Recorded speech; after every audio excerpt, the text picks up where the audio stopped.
Welcome once again to Inside LAFC Podcast. Glad you could join us. I am Max Bretos, as always, joined by Beita, Steve Beitashour. And Beita, this could have been a farewell show. Could have been, let's take some stock in the season. But alas, LAFC is marching on. And we have a lot to unpack here because not only are we marching on, some crazy stuff is happening.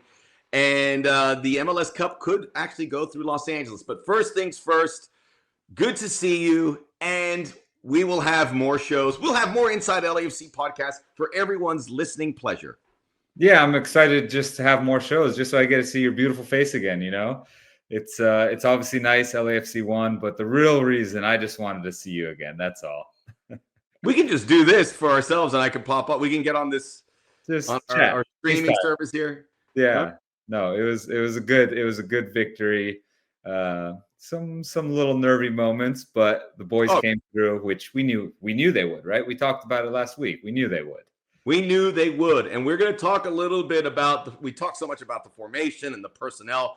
All of that came into play on that Friday night at BMO Stadium. We have a chock full show. Herculez Gomez of ESPN FC and all the ESPN channels does a great job with Football Americas. Will join us. We're in the midst of the international week, so while we'll talk about the MLS Cup playoffs, we're also going to get a little focused in on our players that are heading off on international duty, what is happening. Everyone is playing. There's World Cup qualifiers, African Cup of Nations, Nations League, CONCACAF, USA is playing Mexico, you name it. So it's very busy, and we'll let you know how that affects the LAFC players as well. We'll also preview what lies ahead because the conference semifinals are locked and loaded. But we begin with the victory over Vancouver. The three Vs, as we like to call it here, victorious versus Vancouver. Game 3, as you said, there was some nervy moments. And at halftime of that game, everyone's, safe to say, Beita, at the half, Vancouver were the better team. I agree. I think they were. And let's just, let's give them a little round of applause because Vancouver came out to play all 3 games. They look good, including game 3, a little bit of do or die, right? We all talk about game 7 and just the butterflies guys get, you don't know. Tomorrow's not guaranteed. And Vancouver came out to play that first half. They had a few chances. LAFC had a few chances as well. Close to even. I don't want to say Vancouver dominated, but they had the little bit of an edge on LAFC. But the second half, LAFC, they came out to play. And that's the launching point. And I agree with you. I want to take my hat off to Vancouver. I know people have Vancouver fatigue since we played them 12 times over the last 2 seasons. But this is a team that is very deserving to move on, has a bright future. And I'm excited to see what they do with Ryan Gauld and Brian White and Andres Cubas, who's a really solid player. But they were there. And I'm sure in the locker room, it was a very positive conversation for Vanni Sartini. And in the LAFC locker room, maybe some paint came off the walls as we saw the changes that were made. Eduardo Atuesta coming in. Olivier Giroud, who didn't start, we thought that might be possible, came in. And those two started the turnaround. And I think it's also safe to say that having a third man in the midfield made a difference. I mean, this is one of the talking points about that game and when they take on the Sounders is what do you do with the midfield? Because Eduardo Atuesta was a big part of changing that game. But so was Giroud. He came in, he was active. Obviously, he didn't score a goal, but he clogged that midfield. He came back and helped defend. And then right from the beginning, we could see things change. Sometimes you need to shock things up at halftime, and Steve Cherundolo did that. I don't know if that means that these two guys return to the starting 11. We shall see. But there was no question that was the moment where things changed. You have to give Steve Cherundolo credit. He didn't wait around. He made the changes at halftime. He didn't like what he saw, rightfully so. And a player like Atuesta, I'm a little bit biased, right? Because I played a couple years with him at LAFC. And so I love Atuesta as a person and a player. But he's class, man. He's class. He comes in there. He dominates the midfield offensively and defensively. He's a smart player, and his positioning, his just soccer IQ is so good that anyone around him, I feel like it elevates their game just because he's so good at on the ball stuff and off the ball stuff. So right from the start, he impacted that game. And sure enough, I think it was the 60th minute, or so, LAFC gets the breakthrough goal and ends up being the game winner. But he's class, and you mentioned Olivier as well. He had a couple moments, not maybe necessarily for the goal, but a couple assists. Right, the one I think sticks out in my mind where he makes a run deep by the end line, cuts it back to Bouanga. Bouanga, shimmies through a couple players and hits the crossbar. So like little things like that, you can tell Olivier is still meshing and gelling with his teammates, and it doesn't just have to be goals. So that was good to see. We'll talk about it when we start our preview of the Sounders, but do you think that these two guys have a claim to make the 11? It would be better for a three-man midfield. Steve Cherundolo said that Vancouver is not the best matchup for his team. I think we could say that about the Houston Dynamo, a team they don't have to worry about. But they have some things that they can throw in this next step. But the depth is a big positive for LAFC. But I think we look at 13, 14, 15 guys that could feature in some way for the black and gold when they pick things up in a couple of weeks. Yeah, I think Steve has a lot of options on the bench. We've talked about this before. You can take those, 7 or so players on the bench. They can go on any starting lineup on any team in the league. And so what he does, who knows? They have their meetings with coaching staff and they talk about maybe players that fit better against now Seattle that's coming up. But for me, I would start Atuesta. Again, I'm a little biased. I mentioned it earlier. I'm a little biased because I love him as a person and as a player. He's just phenomenal. But now the talk about, Giroud up top. Do you start him or do you bring him off the bench? I don't know. I still don't feel like he's fully meshed with the team as far as LAFC's style of play. I think it favors a little bit with other players. And I don't want to take anything away from Giroud. He's an unbelievable world-class player that can help you win games. But right now, I just don't think he's been there long enough to really fully, fit in with their style, if that makes sense. Yep. Yeah, that's fair. And by the way, Steve Cherundolo threw a lot of lineups there. It was a 3-4-3. Then it was a 4-3-3. Then they brought in Jesus Murillo, and it was a 5-3-2. So, and I like the 3 center backs. You have so many good ones. Marlon was good. Aaron Long, Maxime Chanot, and who am I missing here as well? Who am I missing there? Murillo's Long, Murillo, Chanot, and then the fullbacks who came in a big way as well. Palencia played some fullback, moved out wide additionally. But the 3 that day was Marlon, Chanot, Long, and then we saw Jesus Murillo as well. It's a strong part. And you got to like these results because we saw a lot of these games. Outside of Inter Miami, there was scoreless games, 1-0 games. So this is part and parcel, as they say, with how you would navigate a tournament like this. If you want to compare an MLS Cup playoffs to, say, the World Cup, you got to get those 1-0 results. You got to be practical, and you've got to be really good defensively. And LAFC were. That's the thing about the playoffs as well. You're going to have a lot of tighter games. It's not going to be super high scoring. And the 1-0 games are what are going to get you to advance, right? You don't need to win 2, 3, 4-0. 1-0, that's enough. You know what? Close up shop in the back and advance. So they did their part. Bogusz with another. I feel like every time we talk about him, it's another big goal. It's not just a random goal that he scores. It's 4-0 and he added one. He scores big goals for LAFC. It's incredible every time. Let's talk about it. Mati, he's done it again. 20 goals this season. He had his moment, and I forgot my homework was to see how many game-winning goals he's had, but I know it's a lot. I know he has that number, and I will clarify that for you guys on social media. But this was it. It really was that one chance that Vancouver was so tight that they made the mistake. Aaron Long with this massive header that Andres Cubas could not handle. It went over his head. I don't know what he is supposed to do. He tried to play it. It went over him into the path of Bogusz, and then he exploded through and had, off from his right foot to his left foot. It was a really impressive moment, really impressive goal, and it was a game winner. If I had to guess, I would say he has somewhere around 6 to 8 game winners. I'm just going to throw a guess out there. But once you do your homework, I know you will. you let me know if I'm right or wrong. But I yeah, think about right. Yeah, I think that's about right. But again, just to break down that goal, what a play by Long. Again, winning his individual duel with White, who is a strong, big guy, sending that ball so far back in the danger area. And you feel bad for Kubas. He is a heck of a player, had a heck of a 3-game series against LAFC.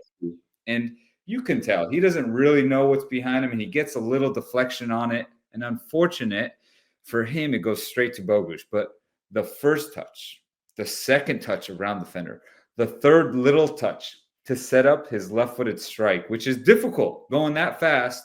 You're going this way, and you want to shoot low and hard that way. Incredible technique, composure, you name it. I don't think people realize how difficult that goal was from Bogusz. Just everything about it, the control, the speed, the touch to set it up, and then the technique to strike that with your weaker foot. It was phenomenal. What a goal, and another big moment for him. Excellent. And LAFC are moving on, and now they will face the Seattle Sounders again.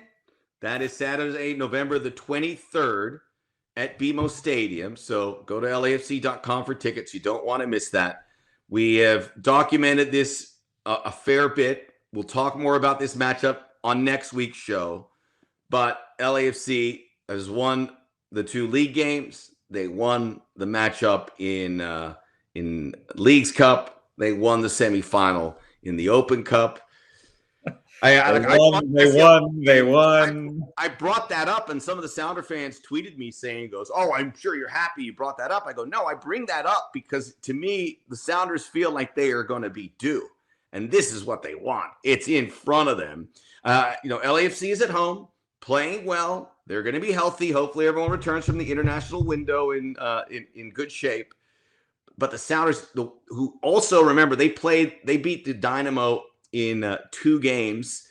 We all saw the Hector Herrera moment too, just part of an incredible postseason that we have seen. So many moments, good and bad.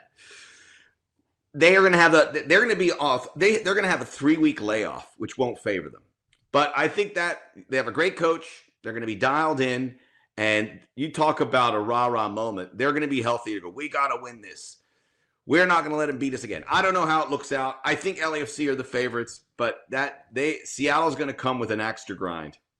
It's funny how many times we talk about some of these teams that LAFC just has their number, and we kind of joke around, you and I. We're like, oh, they can't do it again, can they? And whether it's away, whether it's home, LAFC just keeps doing it again and again. So I'm going to say, yes, they can do it again, because every time we think, okay, maybe they won't do it again, they can't do it, we were wrong. So they're going to do it again. It's at home. It's different now. No more 3-game series. Now it's just 1 home game. LAFC is just so good, so confident and strong at home. And I also do think that break hurts Seattle a little bit. 3 weeks is a long time not to play a competitive match. And, different coaches do different things, but do they set up a scrimmage to kind of stay fit?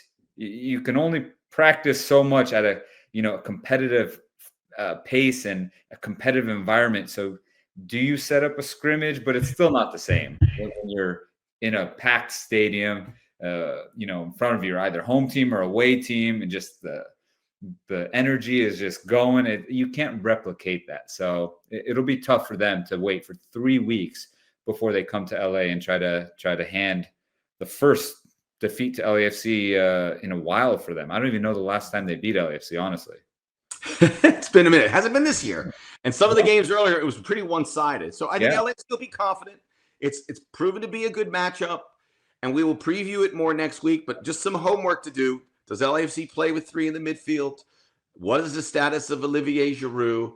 And just make sure, if you can go, get out to that, because these 2 playoff games have been magic against Vancouver. Now we had this. Hopefully there's another one in the conference final, and we'll talk about anything beyond that. But we're not going to get ahead of ourselves. But that is coming up, something we're all excited, because we could have been doing, last rites here. And instead, we get to preview that a little bit. Saturday night, November the 23rd, one of 4 games on the MLS calendar that we'll be looking forward to. So do your homework, Beta, all right? Because I want to get a projected 11 out of you, potentially. I'll do some homework, and I'll do a little research as well, just to see what I hear out there. But I'll let you know. Don't worry. Okay.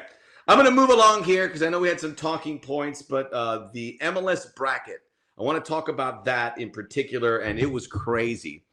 And the benefits for LAFC. So what happened in the East, Inter Miami out at the hands of Atlanta United. So that was the 1-8 game in the East. So it went okay in the West. It went complete upside down on the East. Columbus, the 2 seeds out. FC Cincinnati, the 3 seeds out.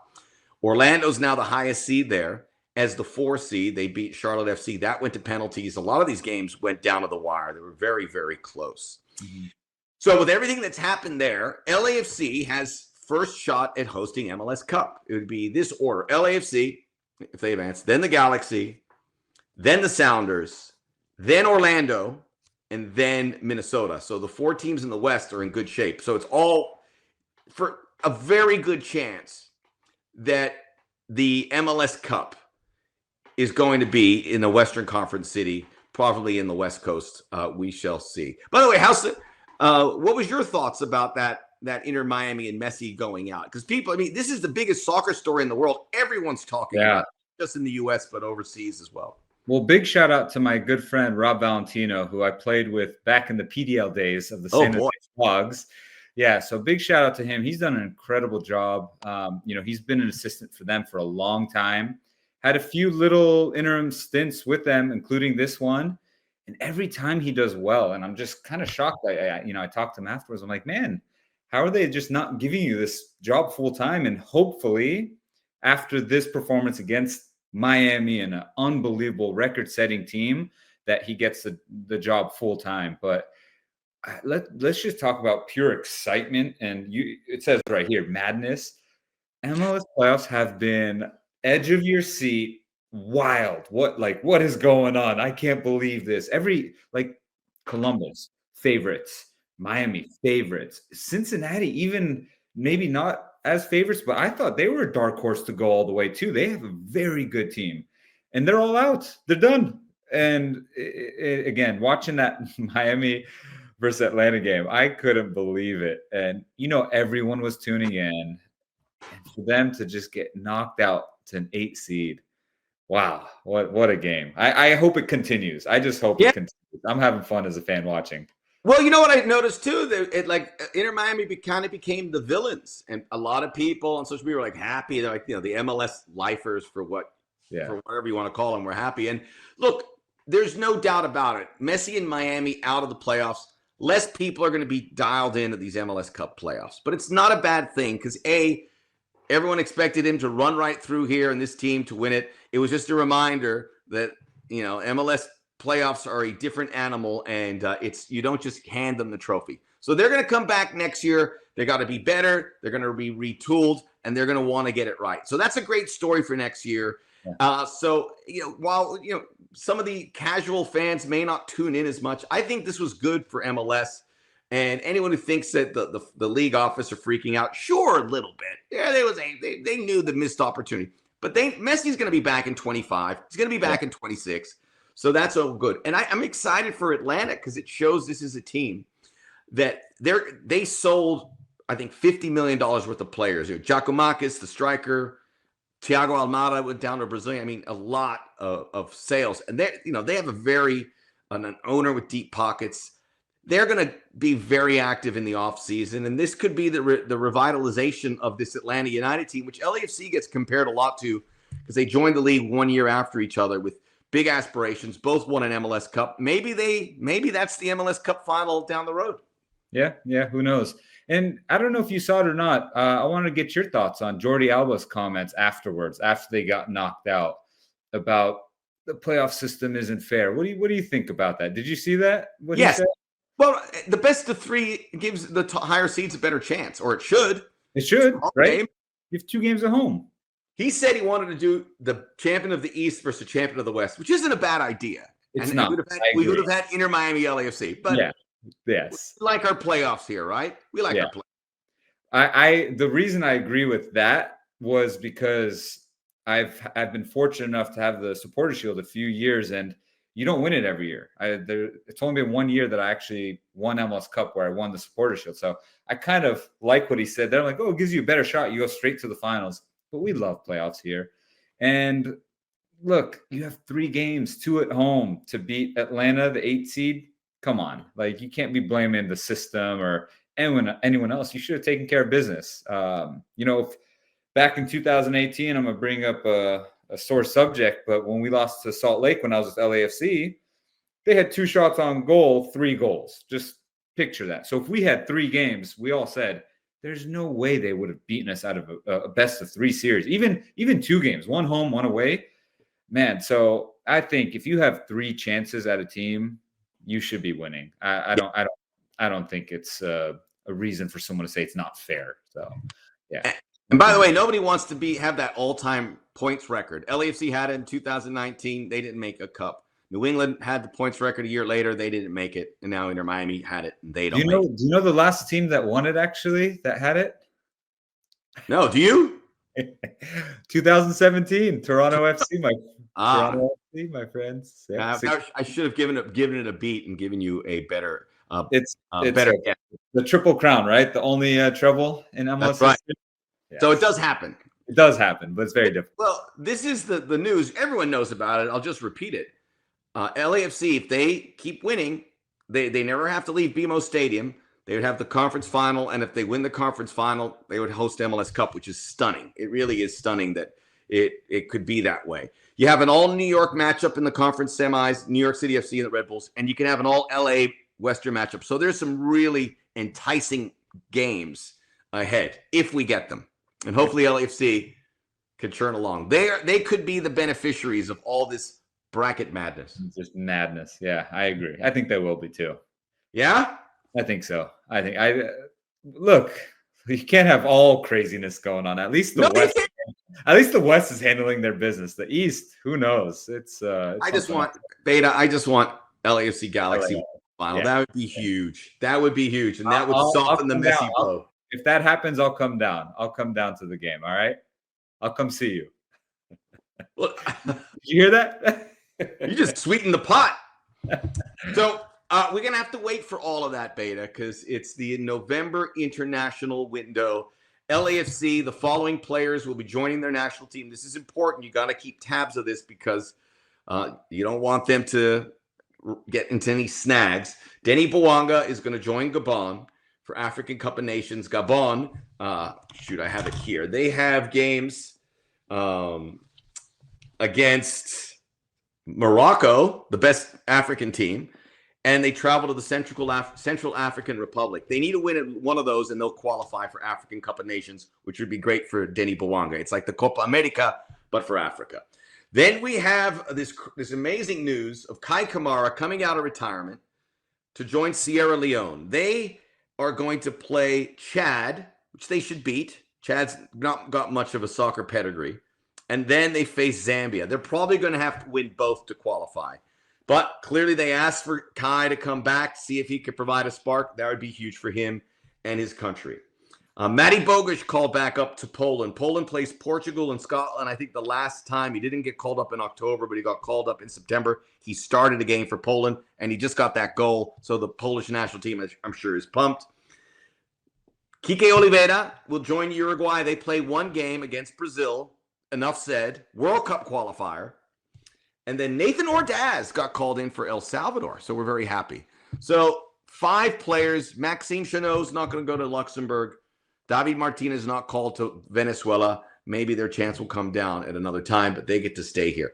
What are your thoughts about those 5 players and what they can achieve? You know, you got to do this a lot with Iran. You know, this is a huge moment to represent your country and get out and whatever it can be, qualify for AFCON, World Cup, Asian Cup. It's all there in front of you. Yeah, big moment for all those guys. Big congratulations as well. Anytime you get to represent your country, it's a huge honor. And so big congratulations to all those guys. But my only concern is just come back healthy. That's it. You know, obviously the big ones are Bouanga and Bogusz. But the fun part about all those guys is they're playing pretty good teams, like some good matchups. So you're going to want them to play and do well. It's not like some game that's just going to be a cakewalk. And yeah, it's not a big game. They're all playing big games. So you want them to do well. But, as someone that supports LAFC and wants them to do well, I just want them to be healthy. Like, be healthy, come back. I hate this international window right in the middle of playoffs. I'm just like, what can you do though, right? That's my only gripe with the playoff system is having this break right now. First of all, we're in the swing of things. It's so exciting. And then now we have to wait however many days to play again. And then the other thing is the risk of injuries. And it does happen. It's unfortunate when it does, but we're playing a physical game and sometimes injuries happen. So just fingers crossed. Everyone say a little prayer, fingers crossed, everyone comes back healthy. And look, this is a great one. Gabon didn't qualify for the last African Cup of Nations, so Denis Bouanga will get to do something new. Mati Bogusz, whether he stays as an LAFC player or other clubs look into it, and LAFC, you want to be a selling club, you want to make a profit on this because it draws attention from the world that you can develop players. And they've done a great job with Mati Bogusz. But maybe he stays for LAFC for 10 years. I don't know. But this will only help. And I think he's going to get some playing time. And it would be a great story if Kai Kamara can help getting Sierra Leone back into AFCON. They didn't qualify last time, but they were there a couple times ago. And Kai was a big figure for that as well. And for Nate, they're playing Nations League for El Salvador. And then their World Cup qualifying will begin at the beginning of next year. So all this is very important. The one thing that we know, the story is for Uruguay, and I'm sure LAFC are a little worried about Kike Oliveira, is because Marcelo Bielsa likes to run his team into the ground, from what we are told. It's like intense training, intense games. He's an intense dude. So I'll hope to tune into that because Oliveira generally starts or plays significant minutes for Uruguay. So that's going to be demanding for him. And he's going to be playing in Brazil. So what a moment for that. What a moment. I'm not too worried about him starting and playing the entire 90. So he should be okay in that system. Even if he gets 60 minutes, that'll be good for him for game fitness. Again, we talked about, having this big break before the next match. So those guys will have a very competitive game, which will be good for their game fitness when they come back to play Seattle. So that part is actually very good. Now, just again, what I said earlier, stay healthy. That's all. Stay healthy. I was hoping, I know it's a long shot, but I was hoping that somehow Mauricio Pochettino, who used to coach Hugo Lloris, maybe was swayed to bring in Aaron Long. But maybe Aaron's gotten too old for that. But I'm telling you, man, the way Aaron's playing looks good. Not far behind the guys that got called in, like Miles Robinson and Austin Trusty and Mark McKenzie. They're better than Aaron and they're younger than Aaron, but he's not far off of that. He's still athletic. He's smart. He's physical. Who knows? Because USA is playing Jamaica in Nations League. It's huge for Pochettino to see if they can get it. So a lot of international games for you guys to watch by the time we join you again. Yeah, you never know. Again, look at Zach Steffen getting called back with the national team after, a few years without getting called in. And then Tim Ream, out of nowhere, starter for the World Cup, captain. Older than Aaron. Older than Aaron. So you never know. Anytime you get called up by your national team, it's an honor, regardless if you're, early in your 20s or in your 30s. I think the guys are always excited to get called up. So it would be a special moment for him. And he's playing well. He deserves it. I don't want things to go bad for the U.S., but if they did, Aaron, okay, can you be here in 3 days? Yeah, perfect. But Aaron Long deserves all the good things. He's had a masterful season. So enjoy the international matches, and we'll be back. We have a lot to look forward to for the LAFC fan base. So get engaged, spread the word, and get excited to potentially make it 3 straight MLS Cups. Good stuff, Beita. And now I'm looking forward. We're off the hook. We'll have a game to look forward to next week regardless. Yes. I'm excited to see you again. And again, I'm waiting for the next game. Come on, hurry up and get here so we can talk where about you can come down for the LA Derby. I will. Absolutely. All right. Excellent. More stuff to look forward to. We're going to be back here in a couple seconds on Inside LAFC podcast. Herculez Gomez of Football Americas and ESPN FC will join us to talk LAFC, the MLS Cup playoffs, as well as the international dates. That's next. Don't go anywhere. Inside LAFC podcast is presented by Freeway Insurance, driving savings.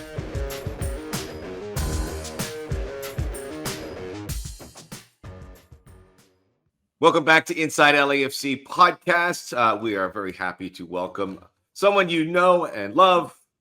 If you tune into Football Americas, which you know a lot of you do, especially this time of year, Herculez Gomez, the host there, he works for ESPN FC, ESPN Deportes. He's most proud of the Max and Herc podcast back in the day. Absolutely. I'm sure he would tell you that if he had more time. But hey, Herc, great to see you. Thanks for joining us here during the International Week. I missed the Max and Herc podcast days, man. How you doing, Max? That was good. I'm great, man. We know now back in Connecticut. If you were here in LA, I'm sure you'd be at BMO Stadium a fair bit, a regular there at the stadium. I'm sure you miss going to the stadium, seeing the black and gold run out. Not only the black, I miss being in California. I mean, I lived in the South Bay, so I had the Galaxy Stadium, which was closer, my old alumni. But it was fun, man. It was fun seeing just what that rivalry is like built or I guess turned into. I didn't know we were going to speak too soon about this rivalry, but just really quickly, most rivalries are kind of forced down your throat when it comes to Major League Soccer. If it's a new franchise, they're not organic. This one right off the bat felt very organic. A dislike amongst the fan bases and the players, I mean, from game one, just took it to another level. So I miss being back in Southern California. I miss going to the games, whether it's a Galaxy or LAFC. It's just special. Southern California just is special for the sport. That's great to hear. And we have San Diego coming down the pike here. But let me ask you this, and it may happen, it may not, the conference semifinals before we get into the International Week. But if LAFC and Galaxy met in the Western Final, what would that mean for the league? What would that mean for the sport here in the country or in LA particularly? You know what? I was having this discussion the other day. Do you recall, was it 2008, I believe, that the New York Red Bulls played against the Columbus Crew in the MLS Cup? And yes. The New York Red Bulls. Yes, and the New York Red Bulls did it as the Western Conference champion. I honestly feel that what this league needs to take it to that next level is to let these rivalry games that they've done such a good job of cultivating and exposing play out in that type of level. Could you imagine an LAFC, LA Galaxy final? I mean, for one, Don Garber and the powers that be in Major League Soccer would be like, it's going in the Rose Bowl. It's going somewhere grand. But just that game, which is already tough to predict anyways. It doesn't matter who's doing well in the league and who's not. These games are nuts. They get turned on their head quickly. You've got great players on both sides, unreal fan bases. You've got a team with history like the Galaxy who feels now threatened by the new shiny toy in Los Angeles and what they've done and what they continue to do. It's just like all these different things coming to a head. It's great television. It's great storytelling. I mean, if you could have that in a final, if you ask me what the best rivalry in Major League Soccer is, I would say it's Portland-Seattle because of the history. Because you go back NASL, USL, now Major League Soccer, there's a lot of history that's very difficult to deal with. But certainly at a national level, international level, it's LAFC, LA Galaxy. I work at ESPN Deportes, and I can not recall a better time for Major League Soccer than the Carlos Vela versus Zlatan years. That was peak Major League Soccer for us at Deportes. We shot up, I believe, like 73% in viewership that year. And it was these two teams were the reason. These two players, were at the helm of that. So this is a great rivalry, man. It's interesting. It's interesting to see how each is going to push the other to be better. But it doesn't get any better than this. Well, that's amazing. That's raw data. That's very interesting to hear from about that, and some glory years ahead. And we look forward to it. You are now focusing on, I know, the international break. We got the CONCACAF Nations League, and we have World Cup qualifying in South America. You've got AFCON. You've got Nations League in Europe. It's a very exciting time. So you got a lot on your plate. A lot of MLS players and LAFC players now preparing to represent their country. I want to ask you about how MLS is expanding on the international level, with so many players for so many of their national teams. We have 5 going out A thought about some of the guys. I know Christian Oliveira in particular. He's with Uruguay, plays for Marcelo Bielsa. That's a huge honor for him. He's going to have games against Colombia and Brazil. And this is World Cup qualifying. We're going to be ready for 2026. The thought about having a player of that level for LAFC who not only goes to his national team in Uruguay, but plays and starts regularly. Yeah, enjoy him while you can, because these players in Uruguay, and I use Maxi Lopez as I use Maxi Araujo, I should say, not Maxi Lopez. We're going way back there. I use Maxi Araujo as a example. This is a player who went to Liga MX and signed with Puebla, a very small, humble team, and got then signed for Toluca, which is maybe not your Americas, your Monterreys, your Tigres, but it's got a big wallet. It's got financial power behind him, and he continues to do well. Marcelo Bielsa continues to call him in despite the league, and he's with Sporting right now. He just scored against Manchester City the other day, by the way. Christian Oliveira could be the exact same player. And when you look at these players and the ability they have on the ball in open space, these dangerous, attacking players, that's Christian Oliveira. And that type of player isn't going to last long in a domestic league like Major League Soccer or, somewhere here in CONCACAF, because they're ready for that next level. But it goes to show you how savvy and how good the scouting department is, in a team like LAFC, that they identify a player before he makes that jump. They identify the next talent. That's Christian Oliveira. And listen, I don't know how much you know about the situation right now in Uruguay with Marcelo Bielsa. Seems to be like some sort of player revolt. So it's not an easy situation to be in if you're a player, and I'm sure very unsettling if you're Marcelo Bielsa and you're playing against Colombia, who's second place right now in World Cup qualifying. It's a very good team. I think they've lost one game in the last 30, one 90-minute game, because that final they lost to Argentina was extra time and whatnot. And in Bolivia, a very difficult place to play. Not in La Paz anymore. El Alto, even higher. They took it, even higher. If you want to know what El Alto translates to, it's the tall one. So they're not disguising what you're getting into. No. So it's gonna, Colombia is a very formidable team. It's gonna be difficult. And in Brazil, listen, this isn't your Brazil of yesteryear, right? It's not the Ronaldo, the R9, the Ronaldinho, the Kaká, the Roberto Carlos, Cafu years, even Marcelo or Dani Alves type. This team has struggled, but as of late, led by Rafinha, who's probably one of the world's best players right now, probably the most informed player in the world right now with Barcelona, you're going to have your hands full. I don't care who you are. And with Uruguay, in the situation they're facing at the moment, that's a tough window, probably the toughest window out of anybody in South American qualifying. Are you surprised with the amount? Because it's a lot.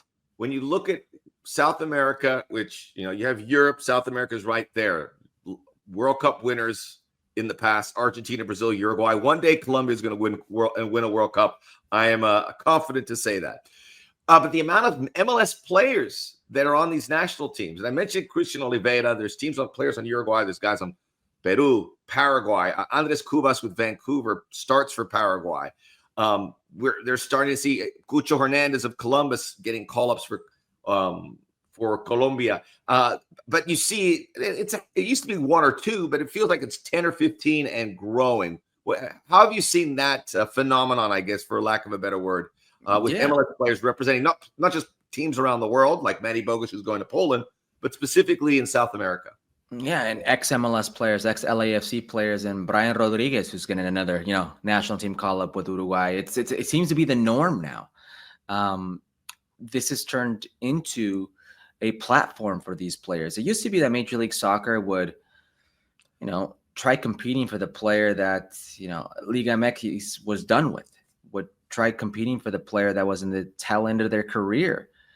Now they're competing with the likes of City, with the likes of United, with the likes of whoever the case may be for these top South American young talents. I mean, there's some MLS clubs who are paying upwards of, 15, 16, sometimes more for some of these players. So you're getting these players earlier. You're giving them a chance and at a platform that now is respected and it is a participant in the world's, market. that I don't think many expected. You look at Boca and River's rosters in Argentina right now, they're literally the ex-MLS players. You know, that's the new norm. It's get these players, compete for these players with the likes of these big teams, give them a chance to make money, have a platform, and then go elsewhere. It seems to be that there's a shift in mentality in Major League Soccer for these clubs. It's no longer just okay to bring in a brand name. You have to be able to not only develop, but sell. You have to be able to unearth the next gem. I think around Salt Lake, for instance, they had Andres Gomez, young Colombian. They sold him for 12, 15 million to French football. John Duran of Chicago Fire. You know, I mean, he very good player, but he was nowhere near a great player in Major League Soccer, you know, and his body of work was half a season, but there's something there. Chicago saw it, and then Aston Villa saw it, and look at him now. Could be the starting number 9 for Colombia. And it's just important to tell people, because I think MLS fans, I go, why you sell your best players? But it's really important to show the rest of the world that you can develop players, right? Well, show these players as well. Like if you're one of these players, you don't want to go to Major League Soccer at 18 years old and think this is where you're going to stay for the next, 15 years, of your career. These players want to get to Europe. So if you could show them that Major League Soccer is a viable platform, a trampoline to get there, and while you're using this as a trampoline, you're going to get development, you're going to get exposure, you're going to get quality of life, you're going to get paid regularly, which is something that most leagues around the world don't do. It's a win-win for some of these clubs. And now it's the norm. Marcelo Bielsa, he's got players in Major League Soccer on his radar. Colombia's got players in Major League Soccer on their radar. Argentina, the World Cup champion, had an MLS player on their radar. So this happens to be the norm nowadays. That's great news. And we have David Martinez, who's the 18-year-old for Venezuela, golden child of Venezuela. So we're looking forward to that. We're talking about these kids. I want to get a quick thought about Kai Kamara, who at the age of 40 is going to help Sierra Leone try and qualify for AFCON. What do we make about Kai Kamara and how? I mean, because look, 40 is well past me, and I don't know where. I'm not going to talk on your behalf. That's crazy, right? I mean, this is so rare what we're seeing someone, and he looks like he can keep going for a few more years. I'm 42. I retired around 35. My body let me know like a year before that it was ready for retirement. I have no idea how Kai Kamara is still jumping on an airplane to the African continent to help his country. And it goes to show you just who he is as a person. I've had the pleasure and the honor of knowing Kai for the better part of 2+ decades. The first time I met Kai Kamara, I was playing with the LA Galaxy. We just played a game. I believe I scored a goal, and there's a back exit for the Dignity Health Sports Park that back then was a Home Depot center where fans would gather as players walked out. And I remember walking out, signing a few autographs, taking a few pictures. Kai Kamara walks up to me, and he introduces himself, says that he plays soccer. He works at the stadium, game day ops, pretty much like picking up, the trash that some people would leave behind, cleaning up, doing things like that. And he would tell me that I go to school here, Cal State Dominguez Hills. In fact, playing a game tomorrow against the Galaxy Reserves, my USL team, he's like, I want to be where you are. And, I was like, oh, that's cool, man. Keep working. The next day I show up part of our regen for the Galaxy, and we go watch the Galaxy Reserves. And there is this tall, lanky, just bull manhandling our defenders, showing pace, poise, hold-up ability. You cannot bring him down like the air up there type when he goes up for a header. And I remember sticking around, and after the game, I beeline towards him, and I was like, yo, man, you're not going to have any issue being where I am. And here he is, I believe, the second all-time leading goal scorer in Major League Soccer's history, 40 years old, still going. And he left Major League Soccer. Chris Wondolowski never left Major League Soccer. Kai Kamara, when did he go to Norwich?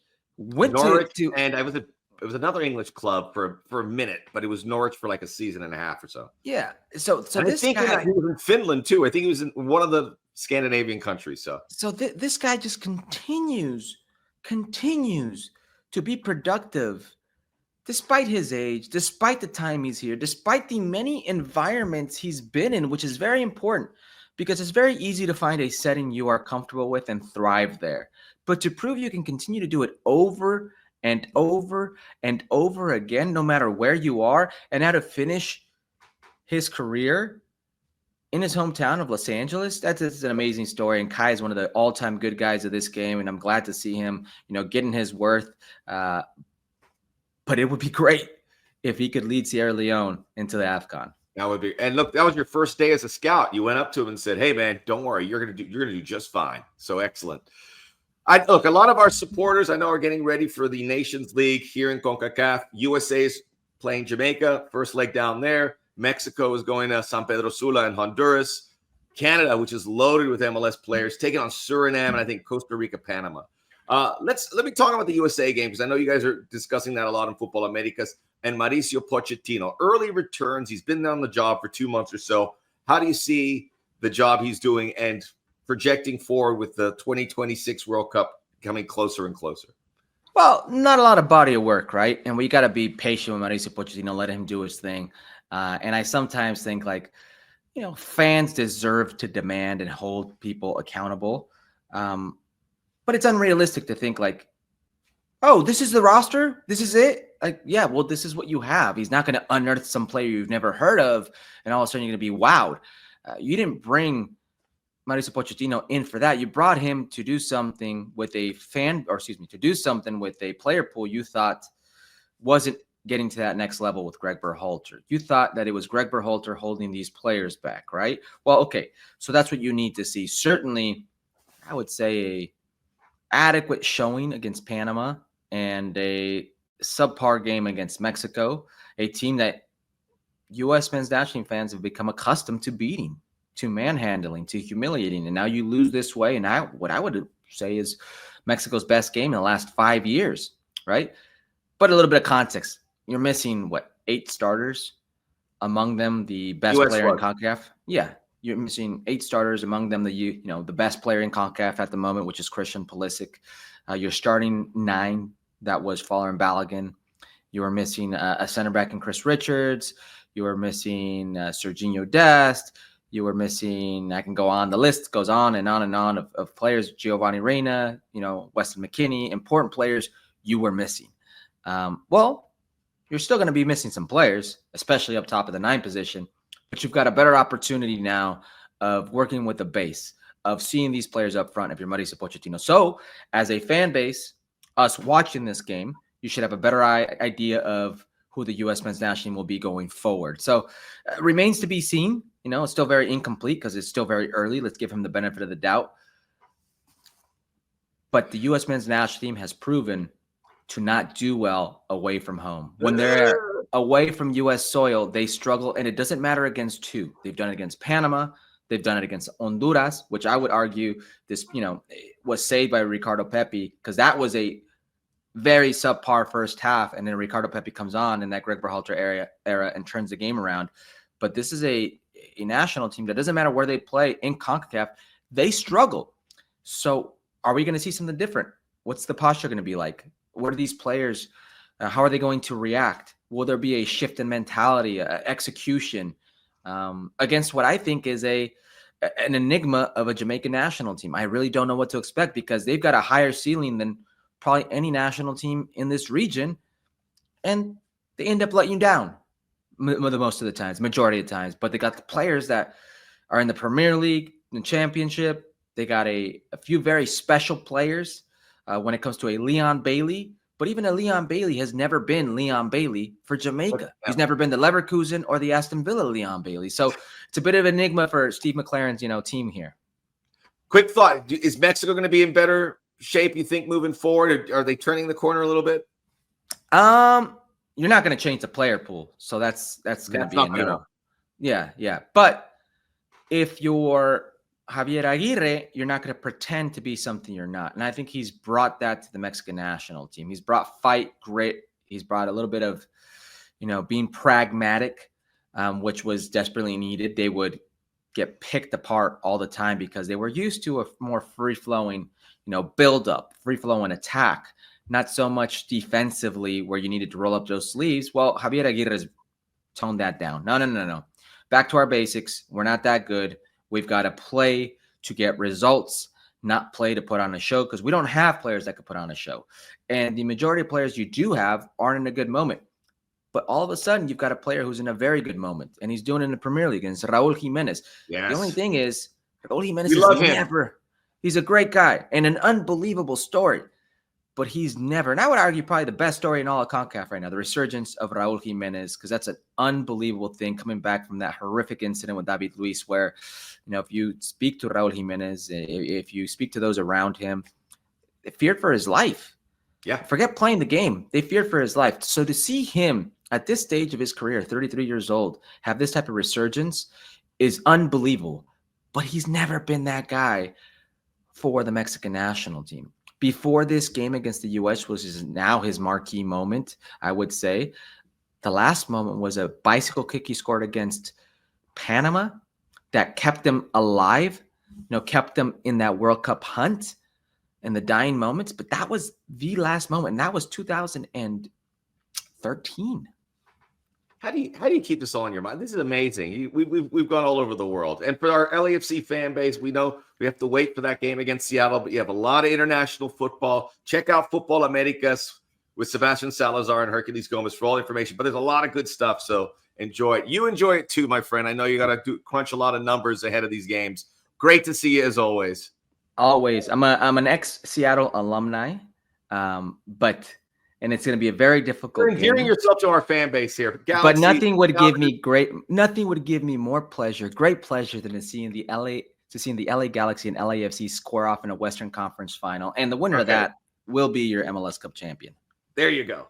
The one and only Herculez Gomez. Great stuff, buddy. Always good to see you. We'll see you back in LA soon. That's all the time we have for Inside LAFC podcast. What do you got there? What do you got there? Put your glasses on, old man. Okay. He opens up weird. Make sure you check us out. We'll be back next week to get back in MLS mode. Enjoy the international week. On behalf of Beita, I'm Max. We'll talk to you guys soon.